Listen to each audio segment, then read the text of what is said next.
അസ്സലാമു അലൈക്കും. ചിക്കൻ മന്തി ചിക്കൻ ബിരിയാണിയൊക്കെ ട്രൈ ചെയ്ത് നോക്കിയിട്ട് വെറൈറ്റി ഇനി എന്താണെന്ന് ആഗ്രഹിക്കുന്നവർക്കുള്ള റെസിപ്പിയാണിത്. ചിക്കൻ ഹനീദ്. അപ്പോൾ ഇത് തയ്യാറാക്കാണ്ട് നമുക്ക് ആദ്യം കുരുമുളക്, ചെറിയ ജീരകം, വലിയ ജീരകം, മാഗി ക്യൂബ്, മഞ്ഞൾപ്പൊടി, ഏലക്കായ ഇതെല്ലാം തമ്മിൽ നമ്മളൊരു പൊടി ഉണ്ടാക്കണം. അപ്പോൾ അത് ഒന്ന് വറുത്ത് പൊടിക്കുന്ന ആളുകളുണ്ട്. നമ്മളിവിടെ വറുക്കാതെ കേട്ടോ, അത് പൊടിച്ചെടുത്തിട്ടുണ്ട്. അത് നമ്മൾ ഈ ക്ലീനാക്കി വെച്ചിട്ടുള്ള ചിക്കനിലോട്ട് ഇട്ട് കൊടുക്കുക. ഞാനിവിടെ ചെറിയ സ്മോൾ പീസാക്കിയിട്ടുള്ള ചിക്കൻ എടുത്തിട്ടുള്ളത്. അതിലേക്ക് നമ്മൾ ഈ ഒരു പൗഡർ ഇട്ട് കൊടുക്കുക, കുറച്ച് ഓയിൽ ഒഴിച്ച് കൊടുക്കുക, വെള്ളം ഒഴിച്ച് കൊടുക്കുക. ആവശ്യത്തിന് ഉപ്പിട്ട് കൊടുത്തതിന് ശേഷം നല്ല ഒന്ന് വേവിച്ചെടുക്കുക. അപ്പോൾ വെന്ത് കഴിഞ്ഞപ്പോൾ ഇതേപോലെ ആയിട്ടുണ്ട്. നെക്സ്റ്റ് ഇതിൽ നിന്ന് നമ്മൾ ആ ചിക്കൻ എടുത്തിട്ട് ഒരു പാനിൽ കുറച്ച് ബട്ടർ തേച്ചിട്ട് അതൊന്ന് ജസ്റ്റ് ഒന്ന് ഫ്രൈ ചെയ്തെടുക്കാം കേട്ടോ.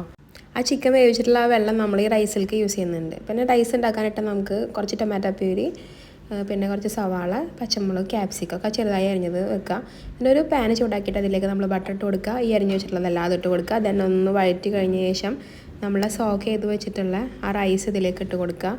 ദെൻ ആ ചിക്കൻ നമ്മൾ വേവിച്ചെടുത്തിട്ടുള്ള ആ ഒരു വെള്ളം ഇതിലേക്ക് ഒഴിച്ച് കൊടുക്കുക. നമ്മൾ 2 കപ്പ് റൈസാണ് ഇട്ട് കൊടുത്തിട്ടുണ്ടായിരുന്നത്, മറക്കരുത്. പിന്നെ നമ്മൾ ഇവിടെ റൈസ് ഒരു 20 മിനിറ്റോളം ഒന്ന് സോക്ക് ചെയ്ത് വെച്ചിട്ടുണ്ടായിരുന്നു. 2 കപ്പ് അരിയാണ് നമ്മളിവിടെ ആഡ് ചെയ്തിട്ടുള്ളത്. ഇതിലേക്ക് നമ്മൾ 4 കപ്പ് വെള്ളം ഒഴിച്ച് കൊടുക്കുക. ദെൻ ആവശ്യത്തിന് ഉപ്പുണ്ടോ എന്ന് ചെക്ക് ചെയ്ത് വെക്കുക. എന്നിട്ട് ഇത് നല്ലൊന്ന് വേവിച്ചെടുക്കാം. ഒന്നെങ്കിൽ നിങ്ങൾക്ക് വിസിൽ ചെയ്യാം, കുക്കറിന് മൂടി വെച്ചിട്ട് ഒരു വിസിൽ വേവിച്ചെടുക്കാം. അല്ലെങ്കിൽ അത് നന്നായി തിളച്ച് വരുന്നത് വരെ വെയിറ്റ് ചെയ്യാം. ഞാനിവിടെ കുക്കറിൽ വിസിൽ ചെയ്യാണ് ചെയ്തത് കേട്ടോ. ഒരു വിസിലിന് എൻ്റെ റൈസ് ഇവിടെ റെഡി ആയിട്ടുണ്ട്. ഇതിലേക്ക് നമ്മൾ ഉണ്ടാക്കിയിട്ടുള്ള ഫ്രൈ ഉണ്ടല്ലോ ചിക്കൻ, അതിന് മുകളിൽ വെക്കുക. ദെൻ അതൊന്നും കുറച്ച് മലയിലിട്ടിട്ട് ഒന്ന് ആവി കയറ്റി കഴിഞ്ഞാൽ നമ്മളുടെ ഹനീദ് റെഡി.